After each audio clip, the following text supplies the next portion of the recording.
first, here's CNN's Tom Foreman with more on the very revealing tape. Blitzer and Woodward, Hi, Bob. The calls came at all hours on all subjects. Nobody is tougher than me. You asked me about impeachment. I'm under impeachment, and you said, you know, you just act like you just won the fucking race. Sometimes full of profanity, bitterness, and bragging.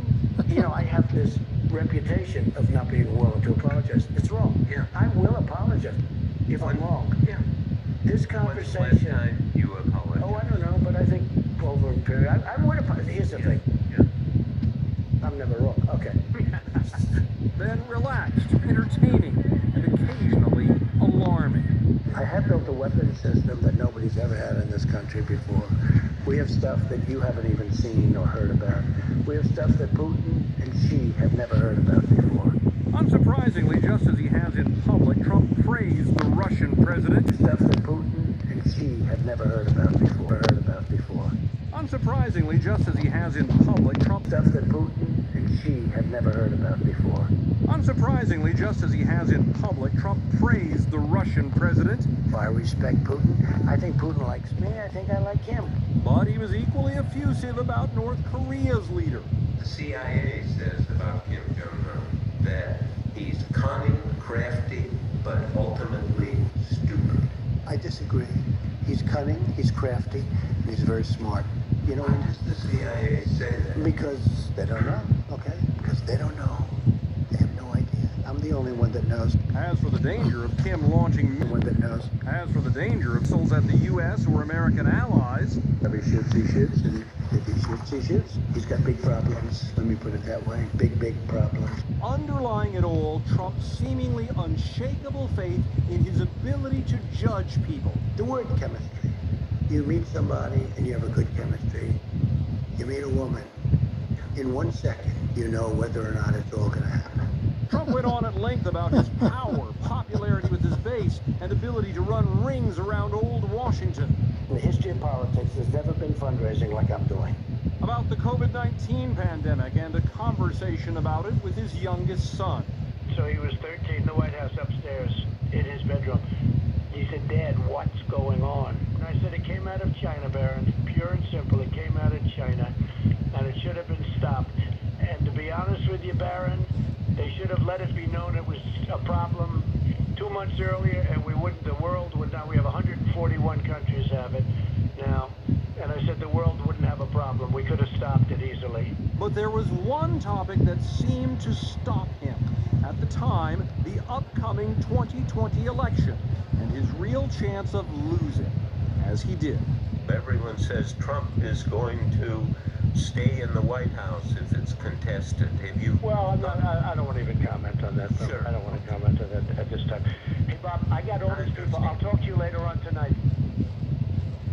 With all of this hitting the news, Trump got on his Truth Social and said, Bob Woodward never got my permission to release tapes of my various interviews with him. Those tapes were allowed only for purposes of making sure that he got my quotes and statements correct.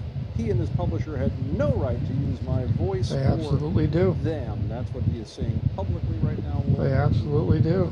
Often complains about these things publicly, and privately lets on that he still likes the attention.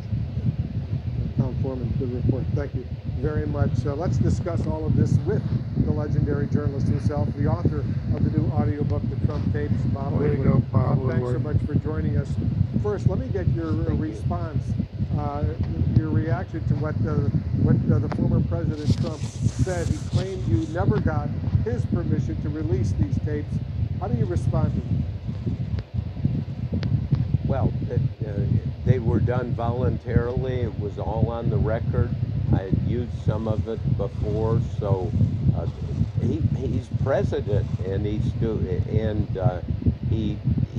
not somebody who's he's so out there, and this is out there to the 10th power, and to me it was revealing when I went back and listened to it that you see his self-assessments are just off and dangerous. On foreign affairs, it's all about chemistry and his instinct. Well, of course, this drove his national security team crazy, traumatized them. On the economy, he says repeatedly, I built the best economy in the world. Well, he had a good economy. He was handed a pretty good one by Obama on race relations. He says he's done more for black people than any president other than Abraham Lincoln. He'll take electrocution every time. Top billing to Lincoln, but he gives himself second billing. And I've raised, well, how about Lyndon Johnson? They're eating the cats, they're eating the dogs, they're eating the pets. Trump did more than anyone other than Abe Lincoln.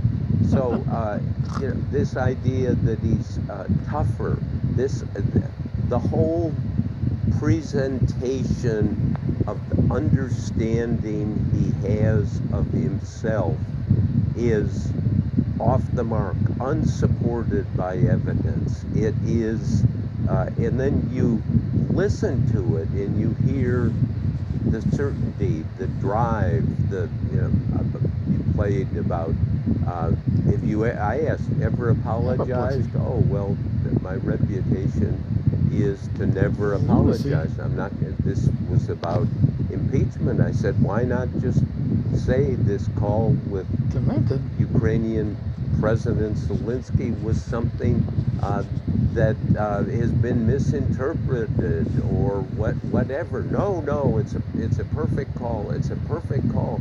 And I spent 15 minutes interrogating him down in Mar-a-Lago, and he would just not give. He would avoid the plain language of that call. And he would often just call you. You didn't even initiate all those calls. I want to dive into what we just heard in Tom Foreman's report, the new audio that you just released to us. Trump seems to almost laugh about his inability to actually apologize. Let's take a listen once again. Listen to this. I have this reputation of not being willing to apologize. It's wrong. Yeah. I will apologize if I'm wrong. Yeah. This When's the last conversation. time you apologized? Oh, I don't know, but I think over a period, I would apologize. Here's the thing. Yeah. I'm never wrong. Okay. But let me ask you this. Did he ever seriously reflect on his character flaws? Well, not really. I asked him what grade he'd give himself on the handling of the coronavirus, and he said, oh, he'd give himself a very high grade. When in the conversations about the virus with him, he will say and says, you can hear it, we have it under control. We have it under control. 140,000 people had died at that point. There's no evidence he has it under control. It's now coming out more. I've found out, that Dr. Fauci and the experts were horrified at the way Trump would not listen to them, would just dismiss them. So finally, at one point, I talked to Fauci and all of the other experts, and I said, what should he be doing?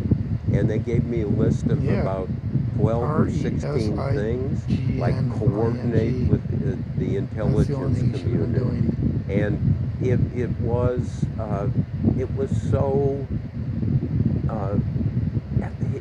it's like he was frozen in the job. Reputation of not being willing to apologize. It's wrong. Yeah. I will apologize if I'm wrong. Yeah. This conversation. When's the last time you apologized? Oh, I don't know, but I think over a period, I would apologize. Here's the thing. Yeah. I'm never wrong. Okay.